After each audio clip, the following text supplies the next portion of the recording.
last Wednesday, I have been speaking about imagining worlds worth working for, and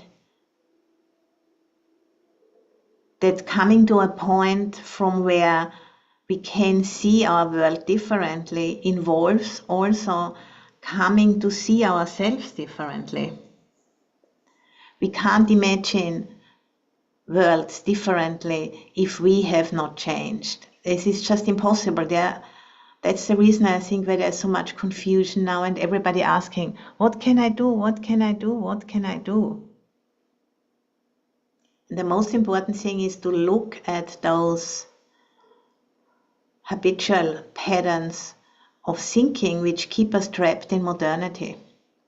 I think that's the most important part of the work, and from there we can then access and become vehicles for the emergence of the new paradigm.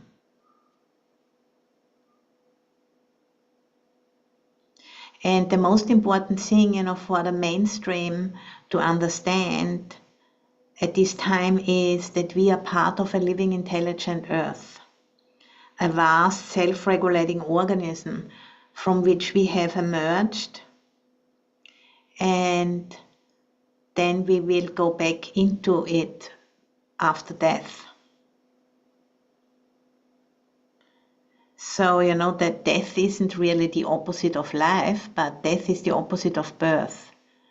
And there is birth and death, birth and death, birth and death in different forms, in different shapes. And that's the way it goes, until consciousness is capable of liberating itself from samsara. And while we are working on that, we are participants of a living, intelligent Earth as long as we are here, reborn here on this planet. And then, any being whatsoever which is born, might it be born through womb, through egg, or through division, grows old and dies. There's no exception to that. This is one of the fundamental principles, of the Buddha's teaching and of existence. And no matter, which form we take, being a mountain, being a human being, being a flower, being a car, being a computer, they all emerge out of the biosphere and live for some time and then start to disintegrate and be reabsorbed with nothing wasted. So this intelligence is unfathomable for us with our thinking minds, but intuitively we can sense into that and be changed by that. And I think that's what we try to do here, to awaken this eco-literacy, which isn't part of the teachings of modernity, because modernity tries to extract and defend itself and uphold separability.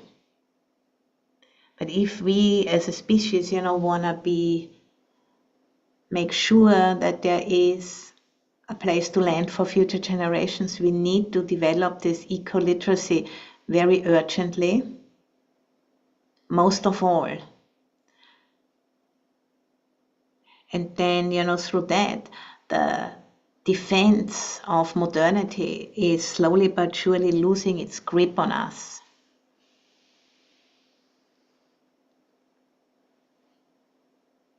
So it's it sounds pretty simple, but to do it, we need training. And meditation is the technology, how this training can happen. Besides also, of course, going into nature, learning skills of how to live more directly in touch with nature.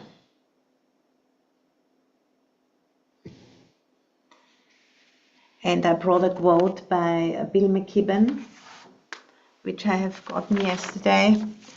And he says, I think the meaning of life is to keep the remarkable game of being human going forward. In the past, this meant reproducing above all, but now it means above all preserving the board on which we play this game. And since we are now setting the board on fire, it's our job to put that fire out. In our time, that's the most important task we can undertake, since all depends on it.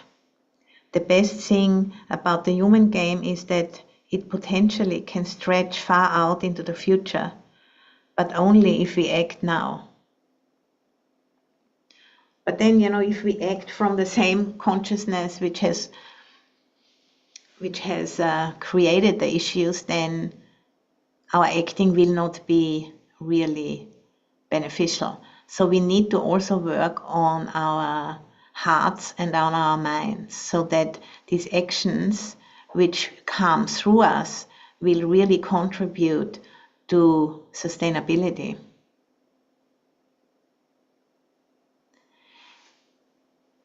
And reflecting on impermanence is one of the kingpins of preparing the mind for opening and letting go. It's central to the Buddha's teaching. It's called anicca in the Pali language. And there's one sutta in the Anguttara Nikaya which is called the Velama Sutta, where the Buddha speaks about, what is the most beneficial practice we can do. And he gives like a whole long list. And the top 3 of that list I'd like to share with you. The third best is to keep the 5 precepts, to keep the ethical training rules. That's the third best. The second best is, as it's written here, to develop a mind of loving kindness, even for the time it takes to pull a cow's udder. So really short. And then the best, the top, is to develop the perception of impermanence just for the time of a finger snap. Really short.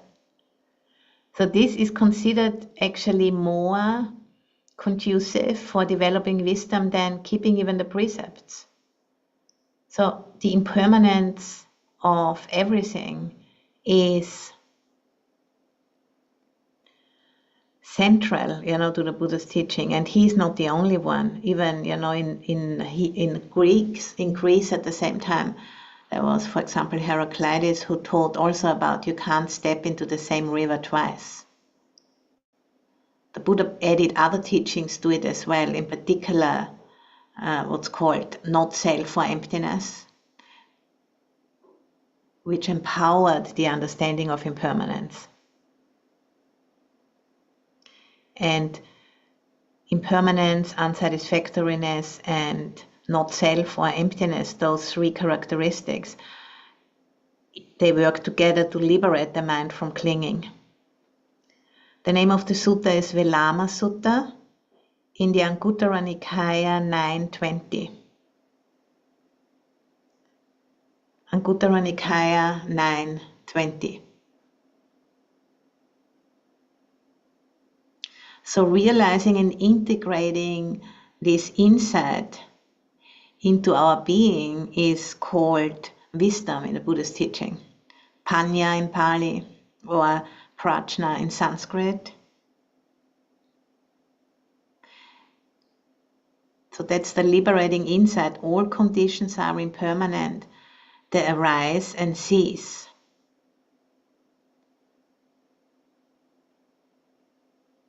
And there's a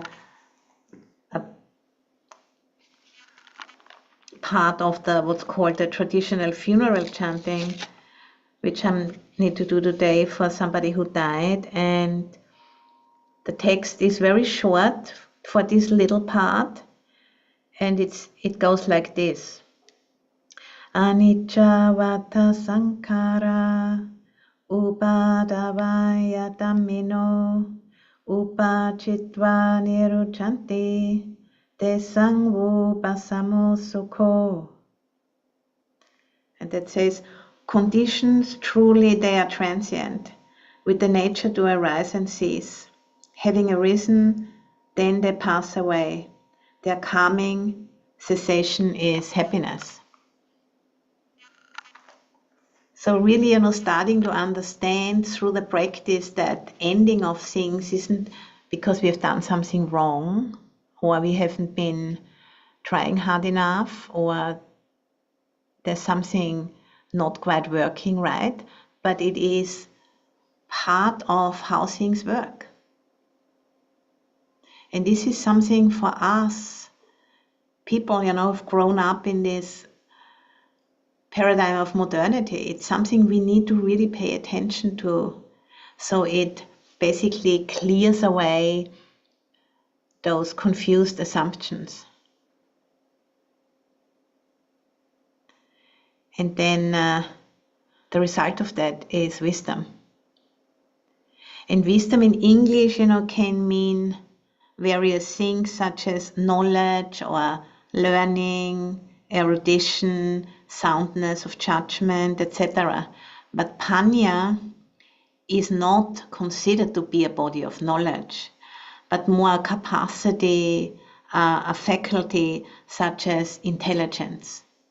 Panya is more an approach to life, not a knowing about life.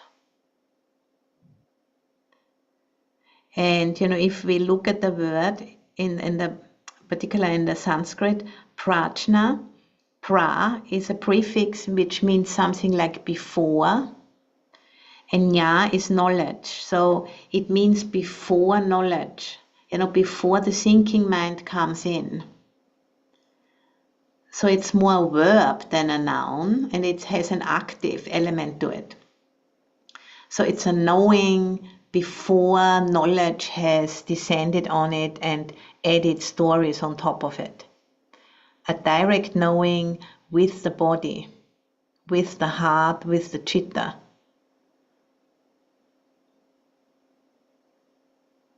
And we can understand it as our innate faculty to recognize truth and significance.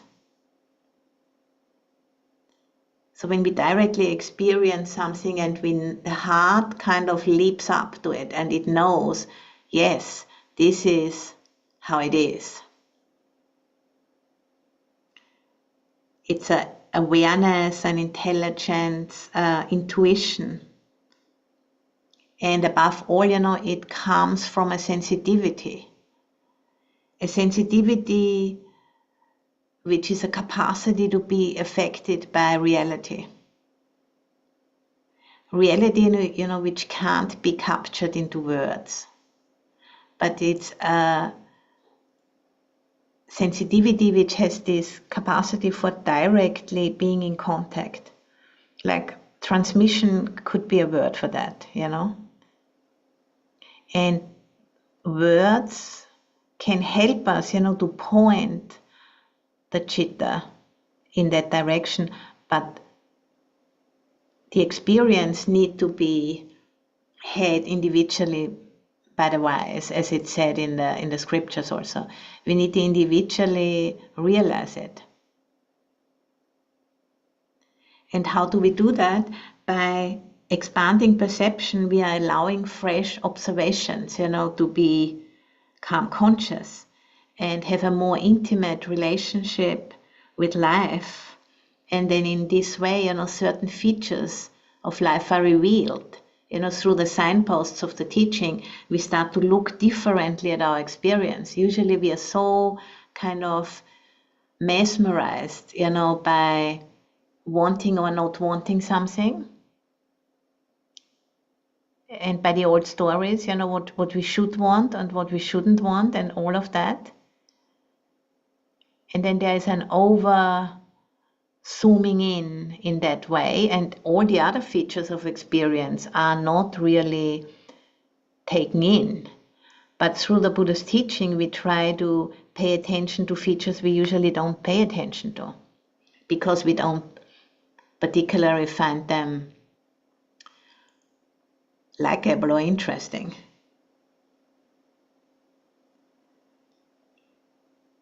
But if we do the practice, and then basically the chitta, the heart mind, sees that which has that truth and significance, it automatically adjusts to it. It can't forget it.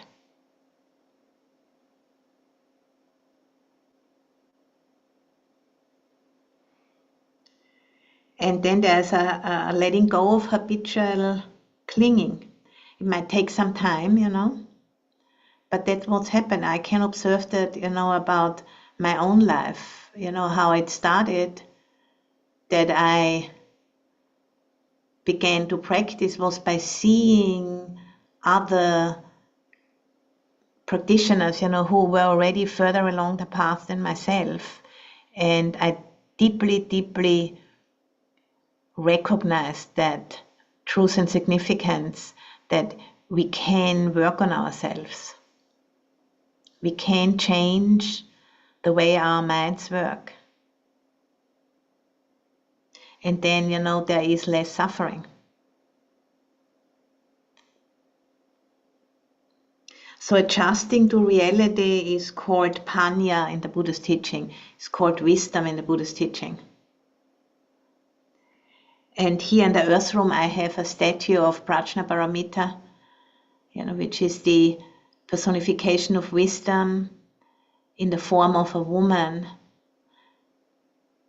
Beautiful statue which was made by one of the monks in Amaravati for Ayanana Bodhi and myself. And when Ayanana Bodhi and myself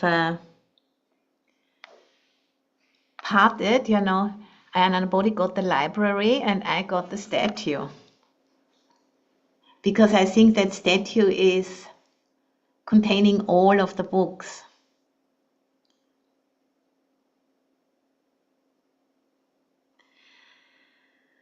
Okay, so maybe we should just shift now to dropping more inside, allowing the breath to take us into the body.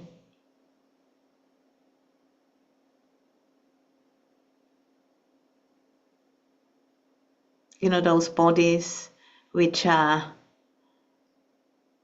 manifestations of our minds.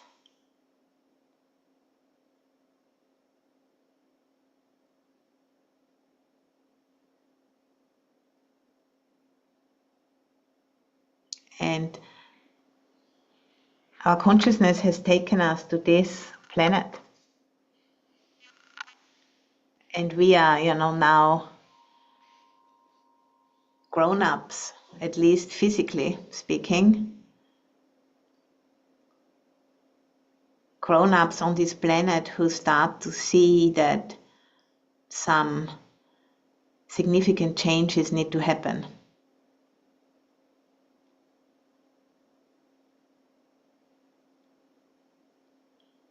And we feel confused, we don't know what to do.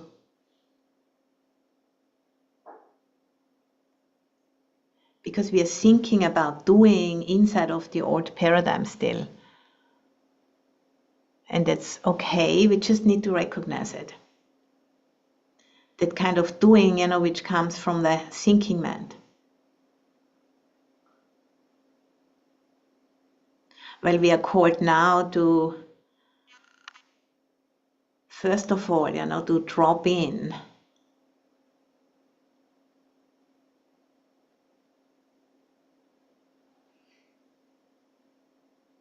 And realize who we are. These bodies of ours are part of a living, intelligent earth. They are not in any way separate, and they're so dependent on everything. Drinking, eating, breathing, letting go of waste. It's a complete, deep and unfathomable embeddedness. And this ecoliteracy, this is the point, this is what we could make our work to help spreading that by the way we are and how we speak and how we relate and everything. That can be our contribution. That's the most important one. And then, small steps, everyday steps. And if you like, if that works for you, praying for guidance. That's what I do. You don't need to call it pray. You can just call it devotion, call it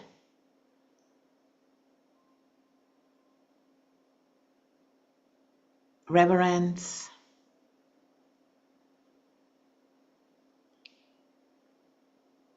And whatever works for you. But if we ask for guidance, we will get it.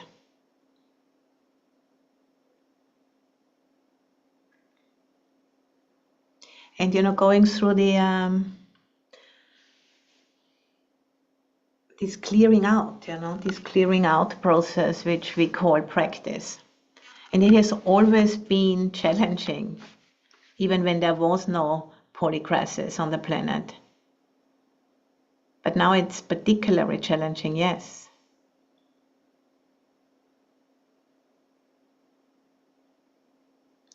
So what we can do is we can practice in order to open to the plain potential of what comes next, even we don't have words for it.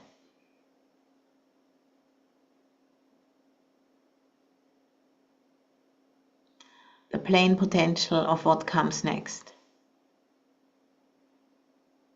And before we have words for it, we can sense into it, we can feel it by sensing into the aliveness which these bodies are displaying. And the aliveness, stays nourished by eating, drinking, breathing, and so on.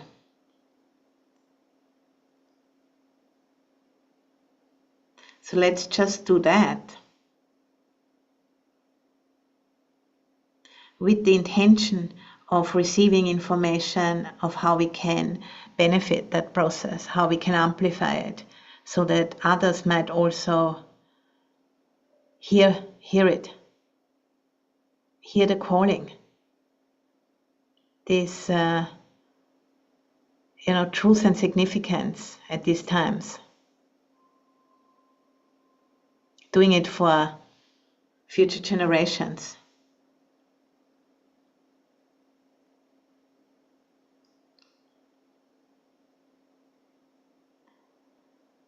As we have benefited from our ancestors, we want to give that back into the process.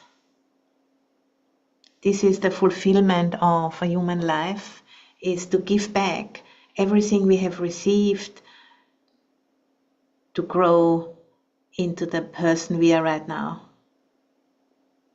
All of the support,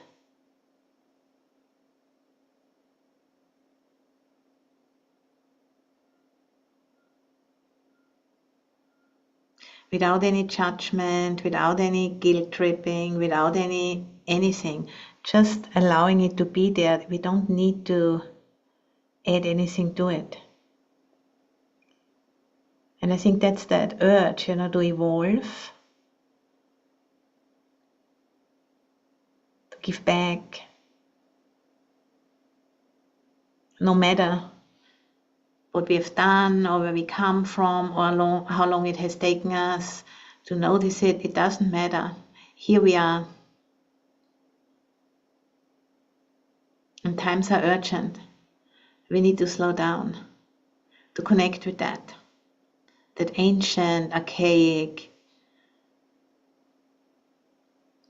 knowing that we belong to a long, robust lineage of earthlings, humans,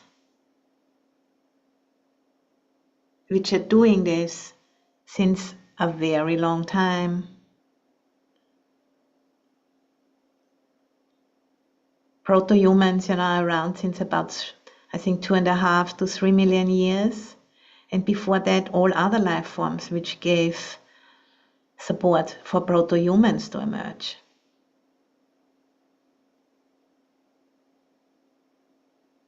And our own species, having gotten so confused from the fossil fuel craze over the last 60 years or something, thinking we are invincible, thinking we can overcome all limits. And now it's over. And we have gobbled up, energy which has taken millions of years to evolve. We used it up in 50, 60 years. And here we are now, we need to take that in. Like a child which has just eaten up like a whole thing at once and then feels really blah afterwards.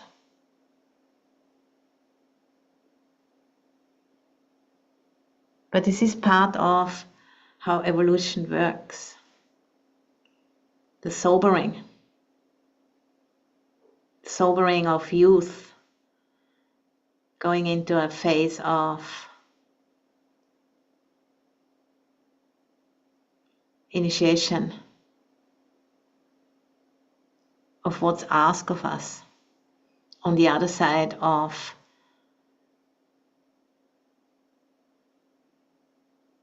adolescence.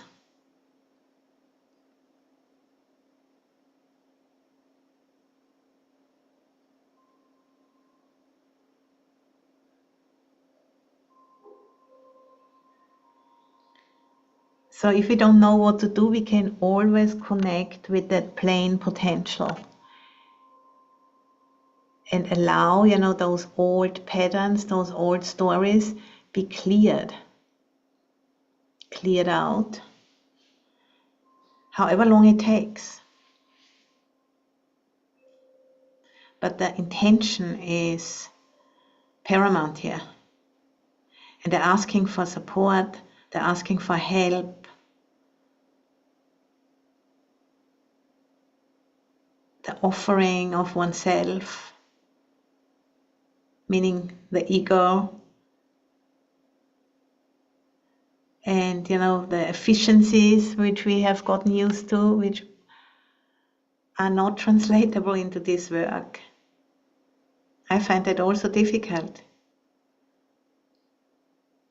I like to be efficient and know what to do and not waste my time.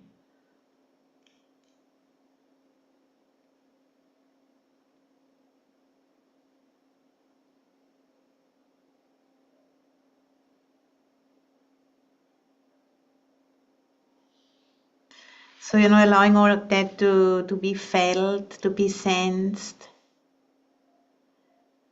and, breathing into it. The torso probably is the most, contracted body part, and, spreading out awareness throughout the whole body, also into the legs and into the arms, the head, spreading out awareness throughout the energy body, a little bit beyond it, a few inches.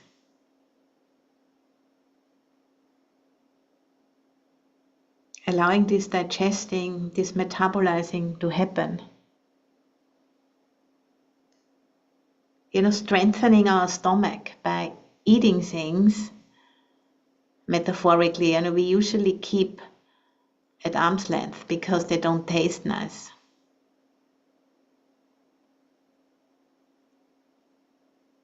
And I really like Vanessa Andreotti, who wrote the book Hospicing Modernity. She says, to develop a strong stomach without throwing up, without throwing a tantrum, and without throwing in the towel, without throwing up, without throwing a tantrum, and without throwing in the towel.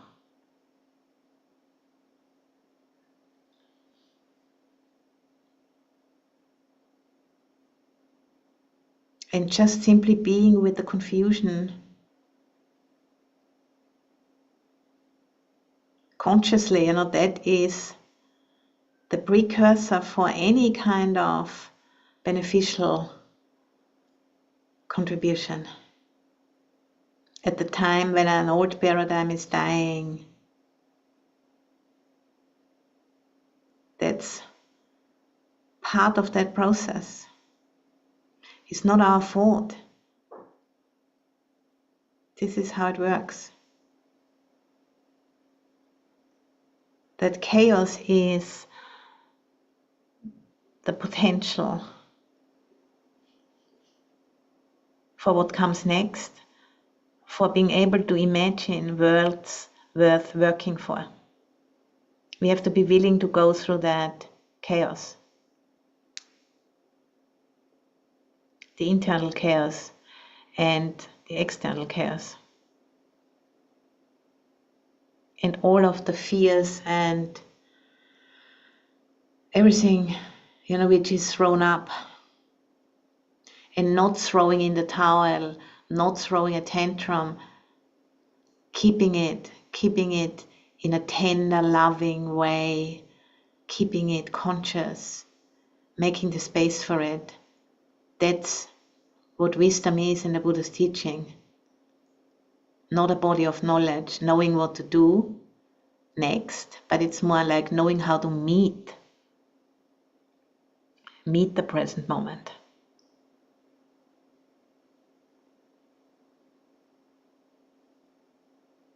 And have the support, have community, friendship, going into nature.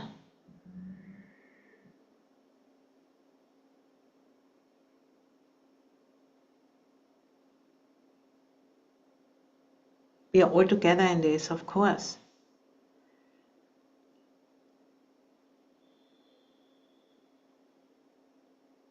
So giving room, this is the medicine. The medicine is this openness in the feeling, in the sensing. This is the medicine.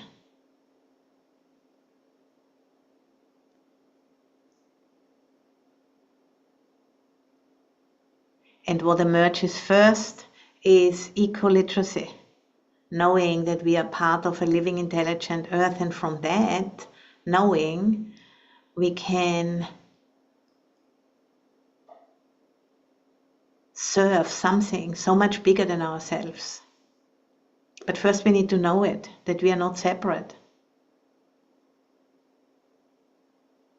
Otherwise there's no motivation, because there's like a sense of being a victim of the environment or something. The environment has forsaken us, it's no longer playing the game with us. But it isn't like that at all. That's just a story which needs to be hospiced, because it's no longer, it's beyond repair, really. Absolutely beyond repair. It needs to go, but with a lot of kindness.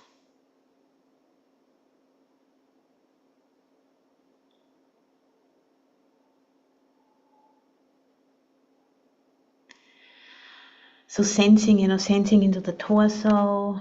Maybe you feel like grumbling and contraction and painful, and spreading it out, spreading the energy body through being aware of it, being aware in the legs and in the arms and beyond.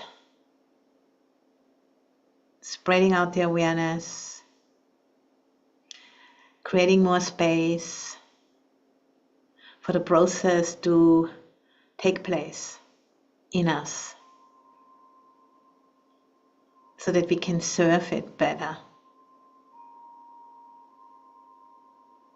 This is a reverence, it's a form of reverence and devotion, kind of, if you like, a sacrifice, making it sacred, That's what sacrifice meant. Making that painful, scary,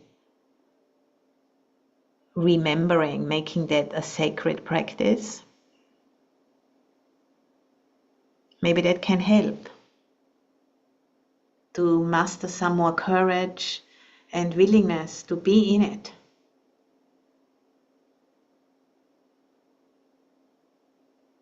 It helps me. That's why I did that Earth Room, to make it a sacred container, so I'm not feeling so powerless, like a victim or something.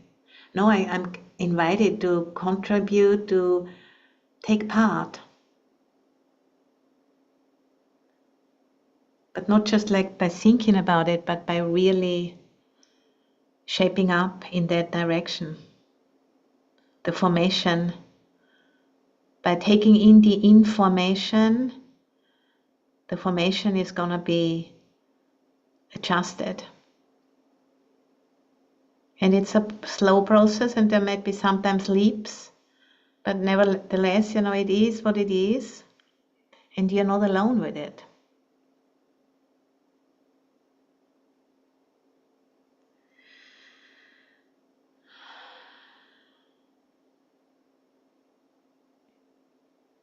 So if you're tuning in that way, no one is in charge.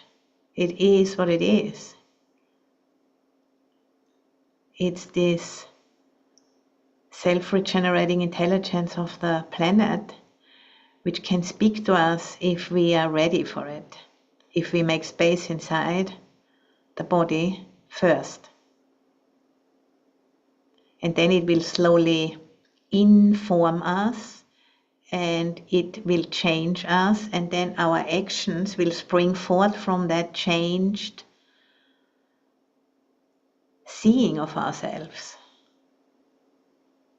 And those actions, they will gain traction, one step at a time.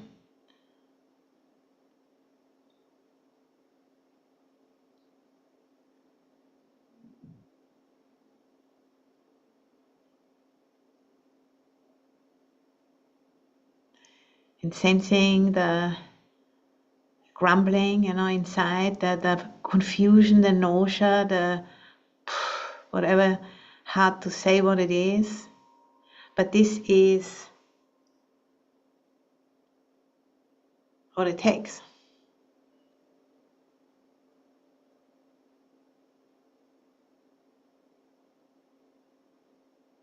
The dawning inside of the chaos energy. And it's not anything we can control, but we can host it in ourselves. Like offering a womb, like these earthworm sessions on Wednesdays, we kind of offering a womb where this information can land, is invited to land, is really invited wholeheartedly to land.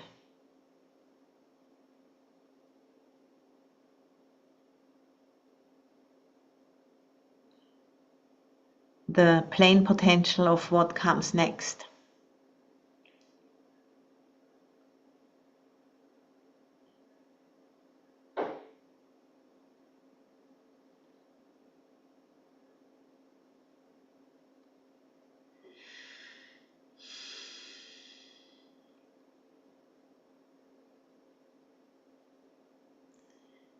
And maybe you can notice the spaciousness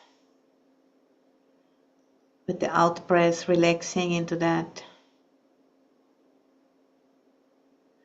space which doesn't end at the walls of the rooms where we are sitting in right now.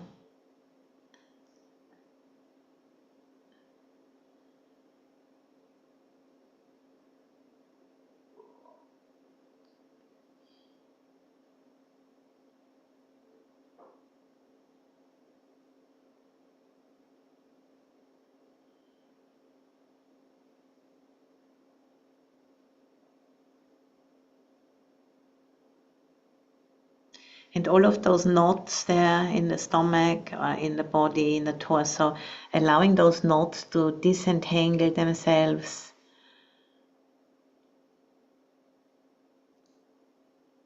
By giving them the space.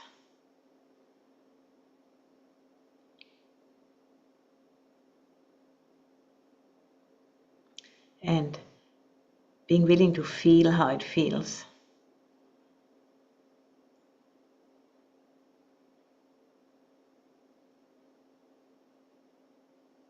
And not running away into thinking, habitually about this and that, and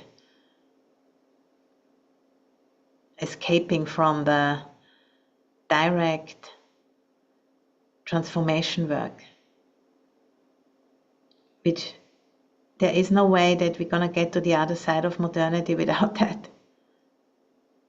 No matter how many books we have read about it.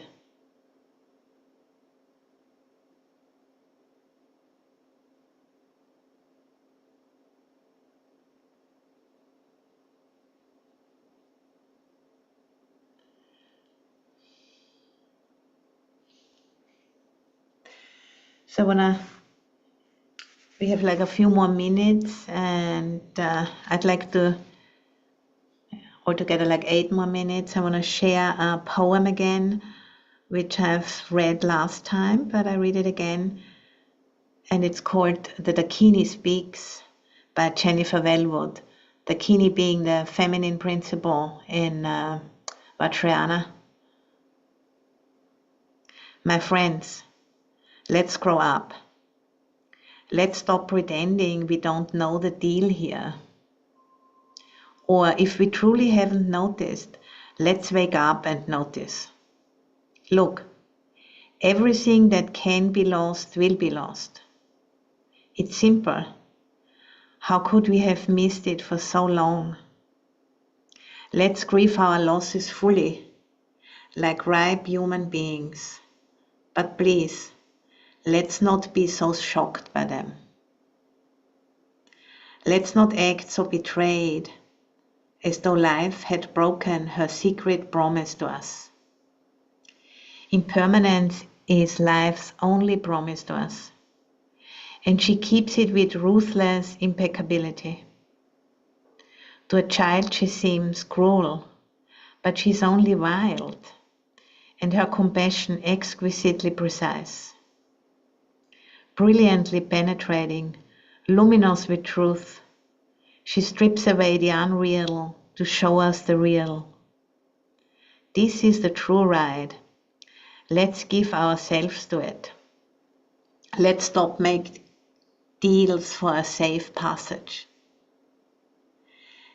There isn't one anyway, and the cost is too high. We are not children anymore. The true human adult gives everything for what cannot be lost. Let's dance the wild dance of no hope. Jennifer Welwood. We can sit another 5 minutes or so and allow that to